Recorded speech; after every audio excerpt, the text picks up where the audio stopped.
제가 될 수 있기를 바랍니다.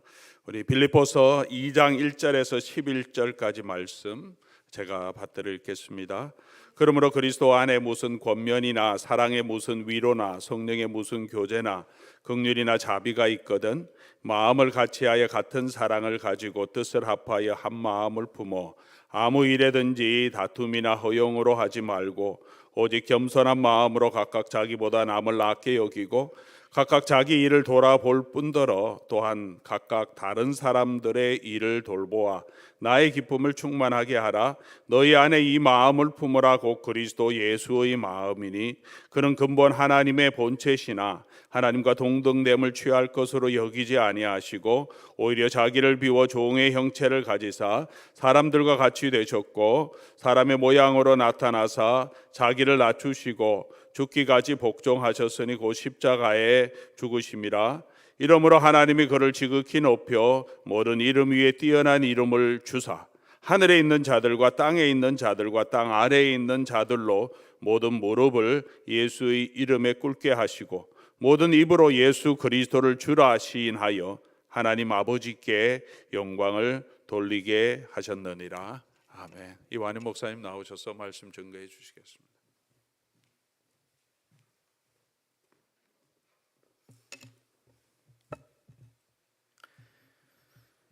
사도 바울은 빌립보 교회에 편지를 쓸 때 그의 마음속에 기쁨이 넘쳤습니다. 바울은 원래부터 빌립보 교회를 생각할 때에 하나님께 감사와 기뻐하는 기쁨의 마음이 넘쳤지만 특별히 에바브로디도를 통해서 빌립보 교회에 파송을 받은 그를 통해서 바울에게 큰 위로와 또 사랑의 선물이 전달되었기 때문에 그 마음에 기쁨이 더욱더 증폭되었습니다.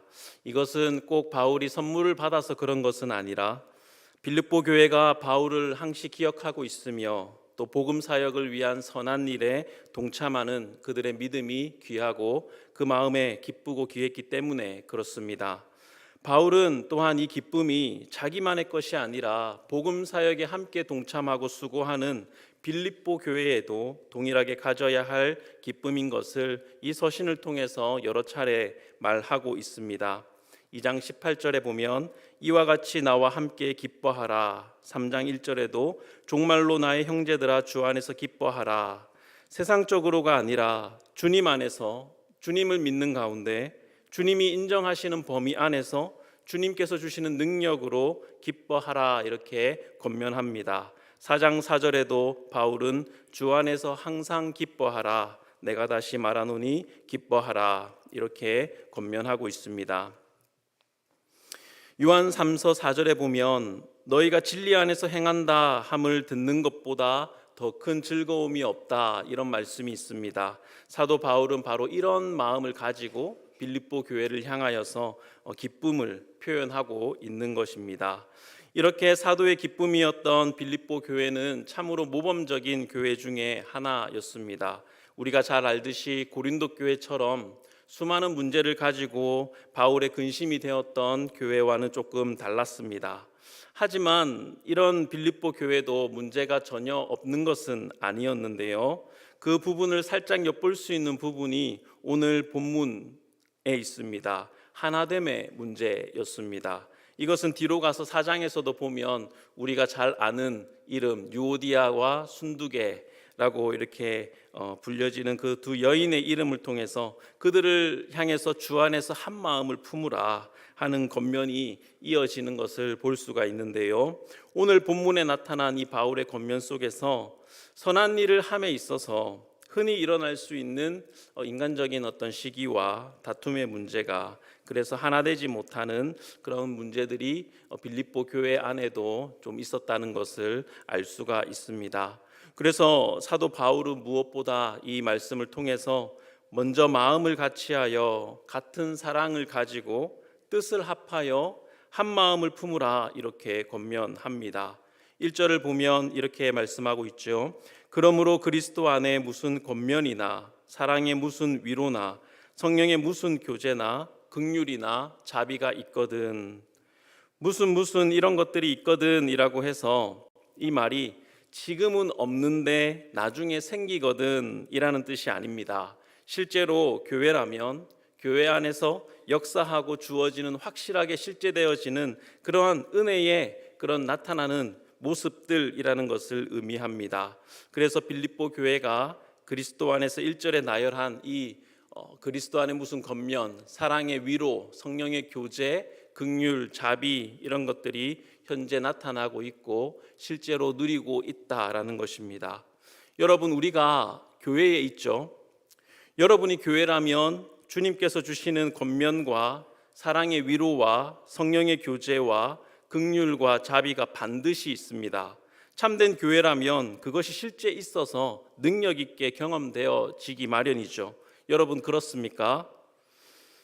그렇다면 그 은혜를 헛되이 하지 말고 그 은혜를 따라서 이렇게 하십시오 하고 사도 바울은 당부하는 것입니다. 그 당부가 이제 2절에 이어지죠. 마음을 같이하여 같은 사랑을 가지십시오. 뜻을 합하여 한 마음을 품으십시오. 겸손한 마음으로 각각 자기보다 남을 낮게 여기십시오. 자기 일을 돌볼 뿐 아니라 또한 다른 사람의 일을 돌아보십시오. 여러분에게 그리스도께서 주시는 은혜가 있다면 이렇게 사십시오. 이렇게 하여 나의 기쁨이 충만하게 해주십시오. 이렇게 권면을 하고 있습니다. 나의 기쁨을 충만케 하라 이렇게 표현하고 있는데, 이게 무슨 목회자 개인이 교회를 통해서 덕을 보겠다던가 명예를 좀 얻겠다던가 하는 그런 욕망의 표현이 아닙니다. 내가 감옥에 지금 갇혀 있으니까 교회가 이렇게라도 해서 나에게 좀 위로나 기쁨을 주면 좋겠다, 나의 기쁨을 충만케 해라 이렇게 말하는 것이 아니라, 사도 바울의 심령이 예수 그리스도 중심으로 있기 때문에 예수 그리스도 중심으로 사는 사도 바울의 순수한 마음의 소원을 통해서 교회가 교회다워지기를 기대하는 말을, 나의 기쁨을 충만하게 하라 4절 말미에 그렇게 표현하는 것입니다. 기대인 동시에 교회를 향하여 권면하는 것이죠. 그렇다면 이것은 비단 사도의 말이 아니라 예수님의 교회를 향한 권면이 되기도 하는 것입니다. 그리스도께서 주시는 은혜를 따라서 하나가 되는 일을 거듭거듭 말하고 있는데 무려 4번이나 이야기하고 있습니다. 하나됨을 강조하고 있습니다. 그럴 때에 아무 일에든지 다툼이나 허영으로 하지 말고 오직 겸손한 마음으로 각각 자기보다 남을 낮게 여기라 권면하고 있습니다. 결국 여러분, 하나됨의 핵심은 무엇입니까? 겸손한 마음인 것을 알 수 있습니다. 자기를 낮추고 남을 낮게 여기는 겸손한 마음인 것을 알 수 있습니다. 특세 일정의 그 주제를 보면서 제가 맡은 날의 주제를 보고 조금 당황했습니다. 겸손과 섬김의 공동체인데요, 겸손은 결코 쉽게 말할 수 있는 것이 아닙니다. 저 자신을 봐도 그렇습니다. 그런데 이 주제가 겸손이라니, 이 겸손을 이야기해야 되는데 어떻게 하나, 제가 어떻게 이렇게 걸어오면 겸손이 좀 나타날까 고민도 해보고. 여러분, 겸손하십니까? 이건 상당히 민망한 질문이죠. 겸손하냐라는 질문에 누군가 네, 저는 겸손합니다 라고 답한다면 오히려 교만하게 느껴질 것입니다. 그렇다고 해서 아닙니다, 저는 겸손하지 않습니다, 교만합니다 라고 답을 한다면 정말 교만한 건지 아니면 겸손해서 그렇게 말하는 것인지 판단이 잘 서지 않을 거예요.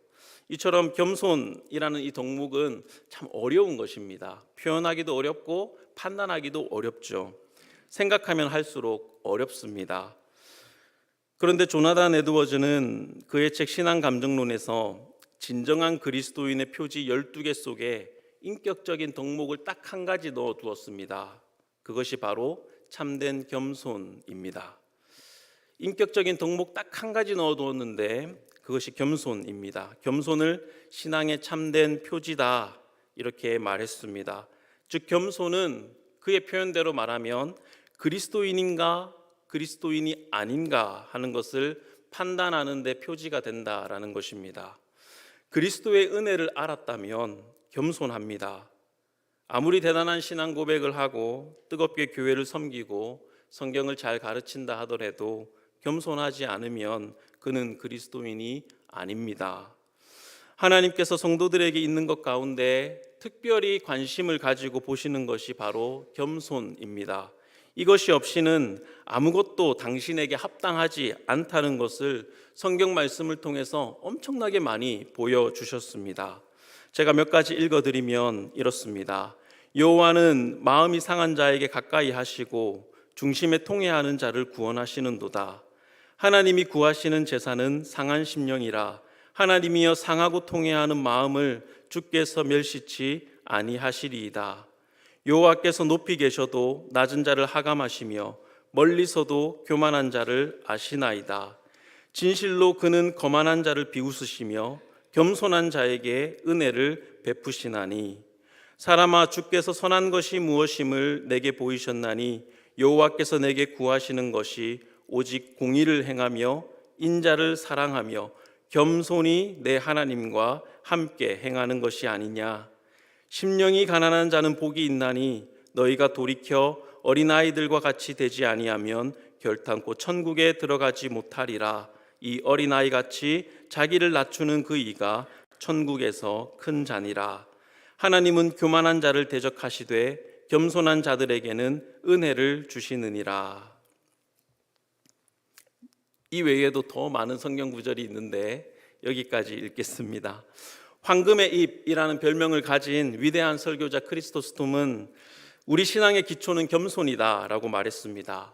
또 어거스틴은 웅변가에게 웅변에 있어서 중요한 것이 무엇이냐 이렇게 물어본다면 첫째도 발음, 둘째도 발음, 셋째도 발음이라고 대답할 것이다. 마찬가지로 기독교 신앙의 규범을 묻는다면 나는 첫째도 겸손, 둘째도 겸손, 셋째도 겸손, 그리고 영원히 겸손이라고 대답하겠다. 이렇게 어거스틴은 말했습니다. 이사야 57장 15절 말씀을 보시면요,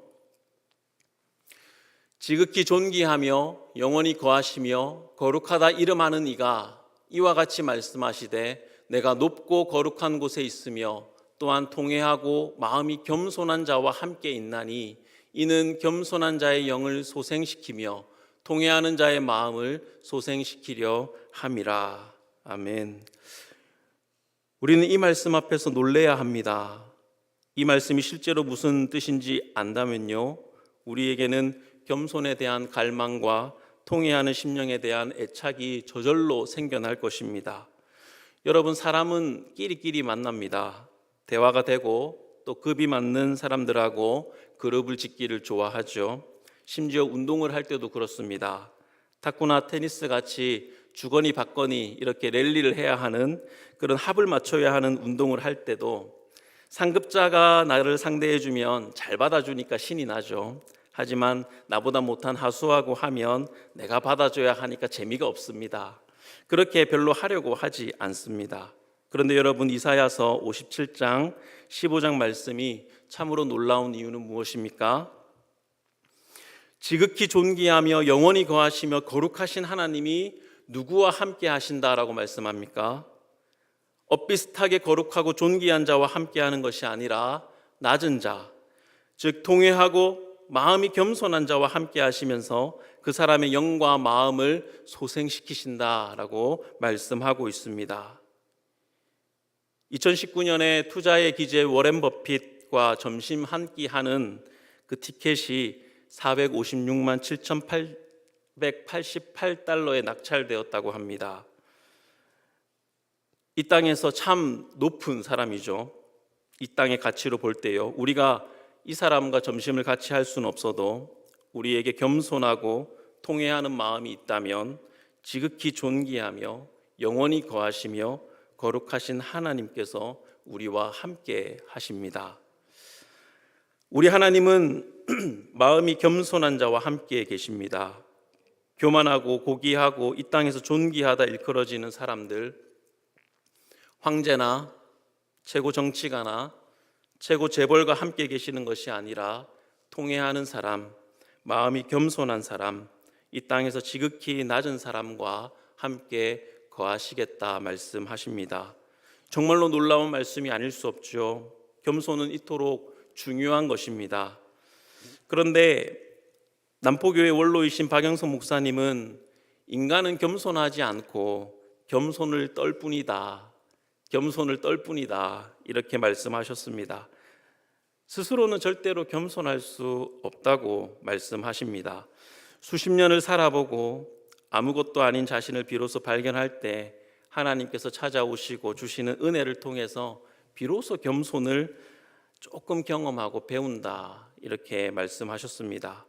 그러므로 인격적인 덕목이 아니라 신앙의 규범으로서의 겸손은 오직 하나님의 은혜를 입을 때에, 하나님의 은혜를 받고 그 은혜가 얼마나 고귀하고 거룩하고 귀중한 것인지를 깨달을 때에 비로소 알 수 있습니다. 겸손해지는 것이죠.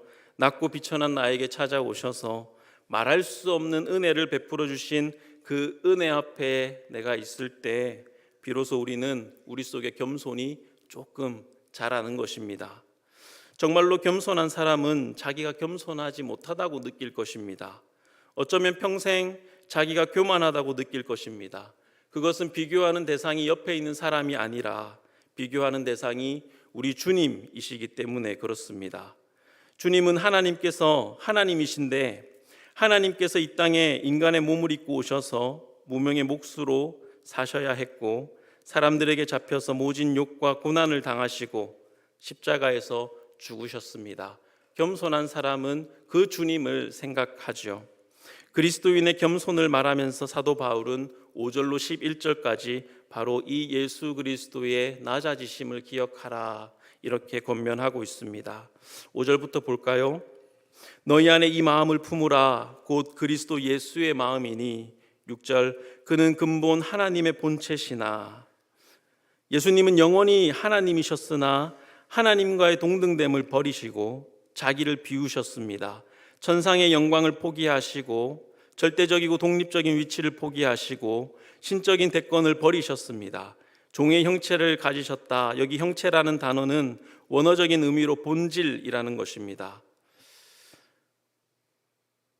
본질적으로 완벽하게 종이 되셨다라는 것입니다. 본질적으로 하나님이신 그분께서 완벽하게 인간의 몸을 입고 사람과 같이 되셨고 종이 되셨다. 자기를 낮추시고 죽기까지 복종하셨으니 곧 십자가에서 죽으심이라 이렇게 말씀하고 있습니다.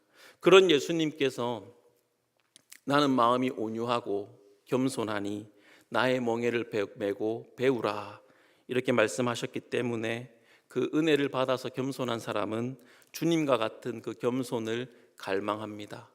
5절에서 11절에 나타난 이 주님과 같은 이 겸손을 갈망하고 나도 주님과 같이 되기를 그렇게 기도하고 애를 쓰죠. 옆에 있는 사람들이 비교 대상으로 있어서 누군가가 비교했을 때 내가 우월감을 가진다던가 또 누군가가 비교했을 때 열등의식에 사로잡히는 것이 아니라 이 주님이 나의 기준이 되는 것입니다.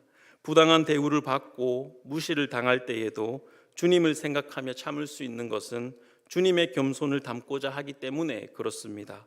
다툼이나 허영의 요소를 제거하고자 부단히 노력하는 것도 주님의 마음이 이 낮은 이 겸손한 마음을 생각하고 묵상하기 때문에 그렇습니다.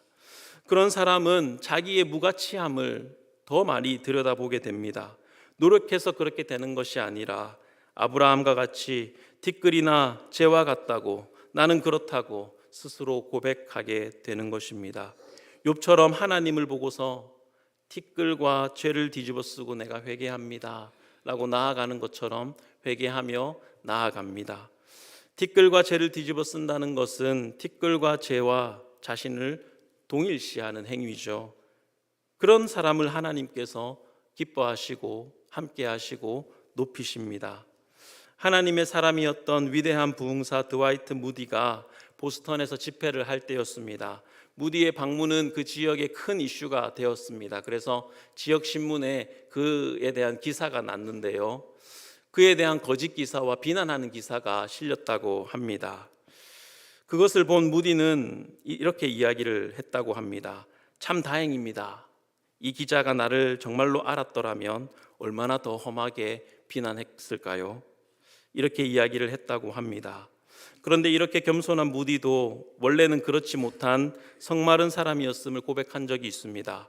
그가 초창기 전도자일 때 집회를 앞두고 있는데 어떤 여자 2명이 찾아와서 선생님, 제가 선생님의 성령 충만을 위해서 우리가 간절히 기도하고 있습니다, 이렇게 말했다고 합니다. 그때 무디는 속으로 왜? 내가 어때서?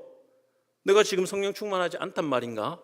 라는 생각이 들면서 몹시 언짢고 기분이 나빴다고 자기의 그 감정을 회고했던 적이 있습니다.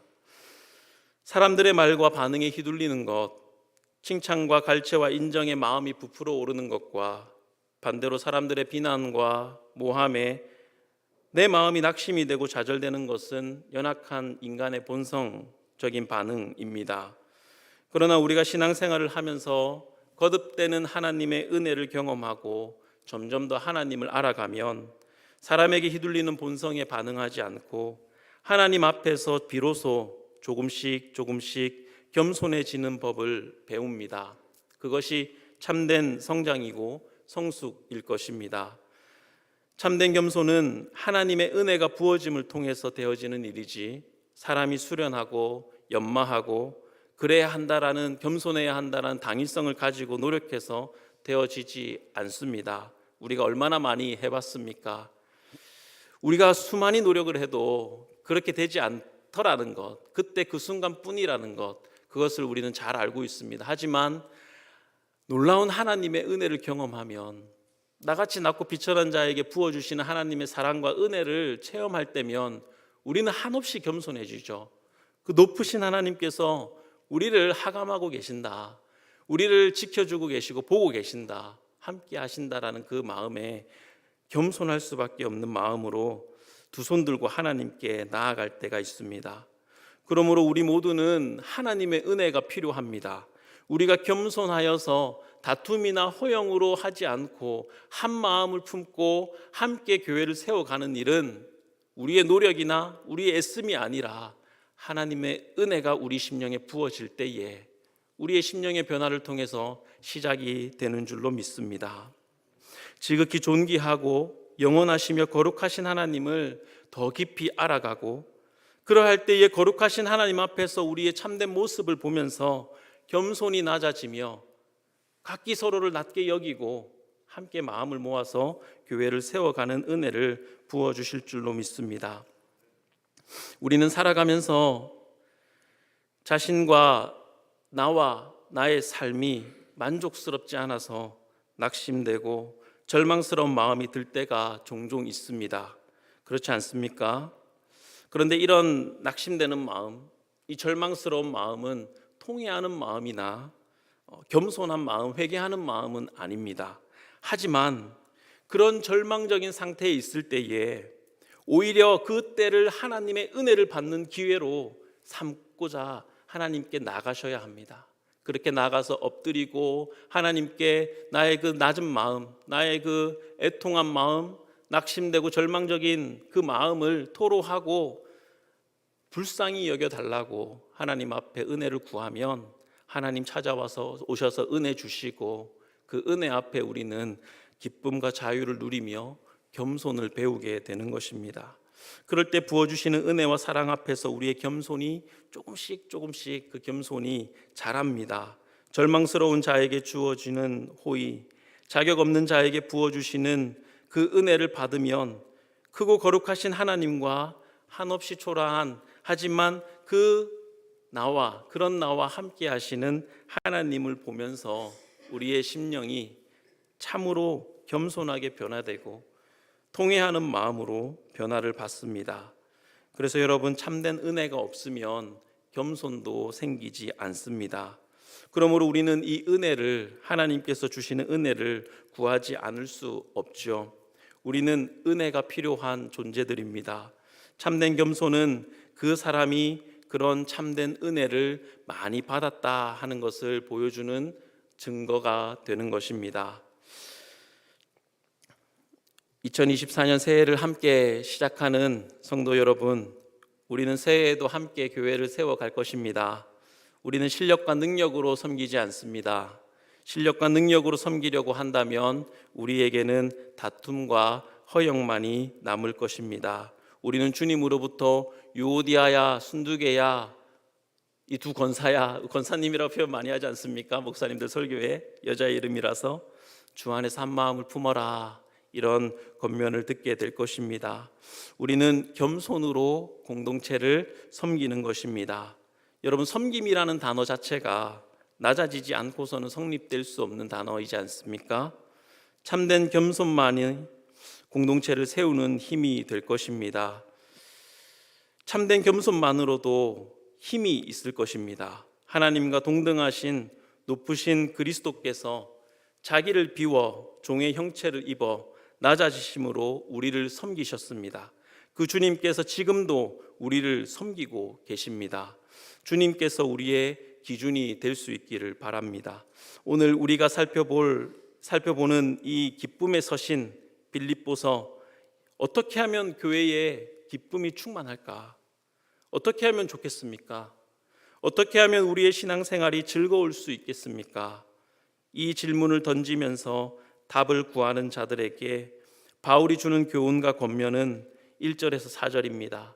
그리스도 안에 무슨 권면이나 사랑에 무슨 위로나 성령의 무슨 교제나 긍휼이나 자비가 있거든 마음을 같이하여 같은 사랑을 가지고 뜻을 합하며 한 마음을 품어 아무 일에든지 다툼이나 허용으로 하지 말고 오직 겸손한 마음으로 각각 자기보다 남을 낮게 여기고 각각 자기 일을 돌볼 뿐더러 또한 각각 다른 사람의 일을 돌보아 나의 기쁨을 충만하게 하라. 우리는 그리스도를 겸손함을 닮아서, 그리스도의 겸손을 닮아서 마음과 목적을 하나로 모으고 있는가? 이것을 위해서 자기 중심성을 버리고 서로를 낮게 여기고 돌아보고 있는가? 그리스도의 겸손이 우리의 것으로 이루어진다면 우리 교회는 더 변화하고 더 성숙하고 더 개혁될 것입니다. 올 한 해 그리스도 안에서 누리는 하나님의 은혜가 저와 여러분에게 풍성히 넘치기를 축복합니다. 거듭되는 하나님의 은혜를 경험하고 하나님을 알아가면서 비로소 겸손을 배우며 그리스도의 은혜를 알고 그 겸손함 가운데 서로를 높이며 세우며 함께 사랑을 나누고 하나 되는 복된 공동체가 될 수 있기를 주님의 이름으로 축복합니다. 함께 기도하겠습니다. 하나님 아버지, 감사합니다. 그리스도의 본을 따라서 그리스도의 겸손함을 닮아가는 공동체로 세워지는 은혜를 부어 주시옵소서. 하나님, 우리의 노력과 우리의 애씀으로 되는 것이 아니라 놀라우신 하나님의 그 은혜를 경험하고 체험함을 통하여서 우리 자신을 돌아보고 낮고 낮은 자에게 베풀어 주시는 그 놀라운 은혜, 그 은혜 속에서 우리가 겸손을 배우고 서로를 더 귀하게 여기며 아낌없이 사랑을 나누는 공동체로 변화하고 성장하고 성숙해져 나아가는 복을 올 한 해 허락하여 주시옵소서. 한 사람 한 사람 모든 심령 가운데 하나님의 은혜가 풍성하게 넘치는 한 해 되게 하시고 거듭되는 하나님의 은혜를 경험하면서 하나님 앞에 하나님의 사람으로 서며 서로를 세워주고 높여주며 서로를 섬기는 공동체로 귀하게 성장해 나아가는 우리 교회 되게 하여 주옵소서. 감사드리며 예수님 이름으로 기도하옵나이다. 아멘.